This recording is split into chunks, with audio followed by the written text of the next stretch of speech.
अयोध्या में राम मंदिर के उद्घाटन और प्राण प्रतिष्ठा की तैयारियां जोरों पर चल रही हैं। 22 जनवरी को पीएम मोदी राम मंदिर का उद्घाटन करेंगे। देश विदेश से लाखों लोग इस कार्यक्रम में हिस्सा लेने के लिए अयोध्या पहुंचने वाले हैं। आज हम आपको कहानी सुनाने जा रहे हैं राम मंदिर से जुड़े एक ऐसे किरदार की जिन्हें रामलला के बाल स्वरूप के साक्षात दर्शन हुए थे।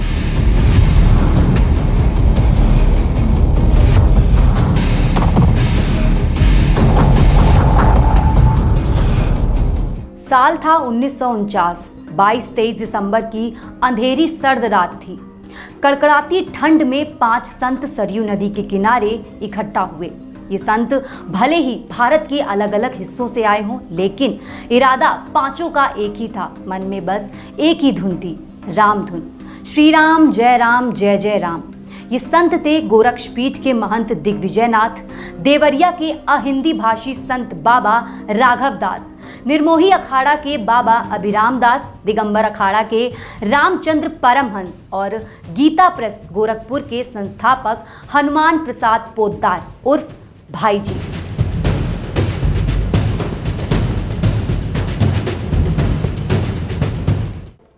ये लोग सरयू तट पर उसी जगह एकत्र हुए जिसके बारे में मान्यता है कि श्री राम ने यहाँ समाधि ली थी। कड़कड़ाती ठंड के बीच घने कोहरे में इन लोगों ने सरयू में स्नान किया। पोद्दार अपने साथ राम के बचपन की एक मूर्ति लिए थे। सरयू में स्नान करने के बाद पांचों लोगों ने नए कपड़े पहने, रामलला की मूर्ति की पूजा की और उसे बांस की एक टोकरी में रखकर कपड़े से ढक दिया। बाबा अभिराम दास ने टोकरी सिर पर उठा ली और पांचों लोग हनुमानगढ़ी की ओर बढ़ चले। रामचंद्र परमहंस के हाथ में तांबे का एक कलश था जिसमें सरयू का जल भरा हुआ था। हनुमानगढ़ी से राम जन्मभूमि, जहां उस वक्त बाबरी मस्जिद थी, उसका रास्ता करीब 1 किलोमीटर दूर था।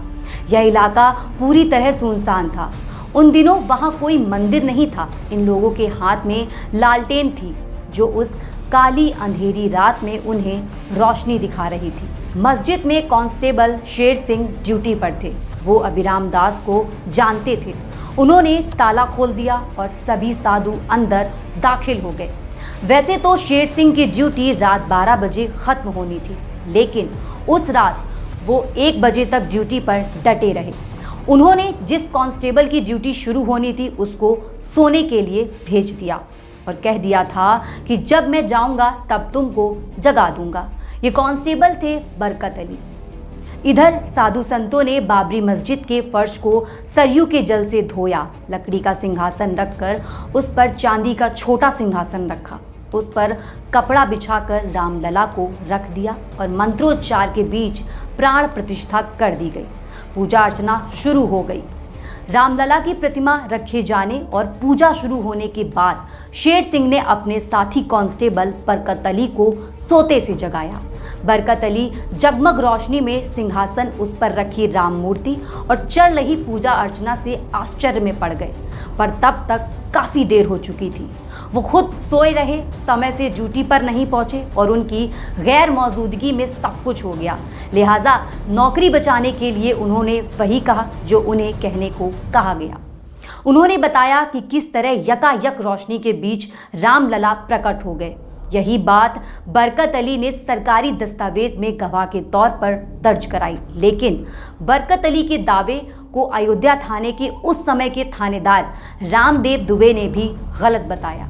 रामलला के प्रकट होने की खबर मिलते ही वो विवादित परिसर पहुंचे और वहां मामूली छानबीन में ही उनको ये पता चल गया कि गर्भगृह में रामलला का प्रकट होना कोई दैवीय चमत्कार नहीं था, बल्कि कुछ लोगों का मानवीय चमत्कार था। लेकिन बरकत अली ताउम्र अपने इस बयान पर डटे रहे और आज भी उनका ये बयान सरकारी दस्तावेजों में दर्ज है।